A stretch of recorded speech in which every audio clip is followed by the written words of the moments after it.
आसतु बनवा माछ तरकारी।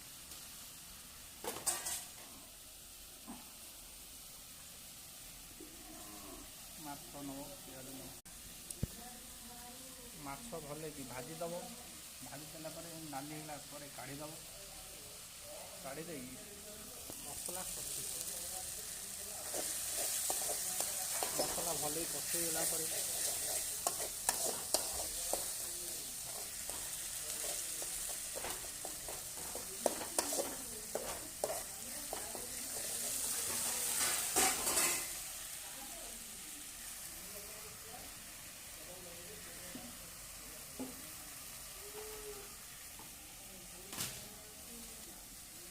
प्रथम पियाज नब पियाज गुंड गुंड कर काटिदेव किले माछरे 50 ग्राम अदा 50 ग्राम रसुण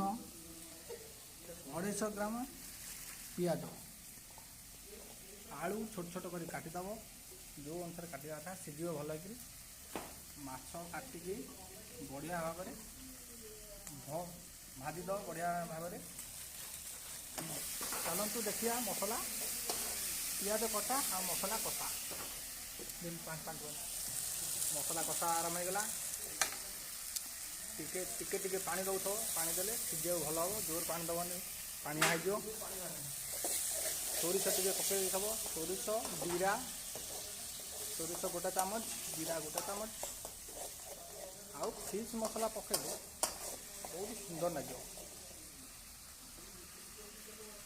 बुझिपारे भात हाँडी रही आगे वीडियो को देखा पूर्व आगे चैनल को सब्सक्राइब करदेव लाइक टे करदेव आम जानवु जे जाओ लोक तुझे देखिए माछ पूरा बढ़िया अच्छी फिश माछ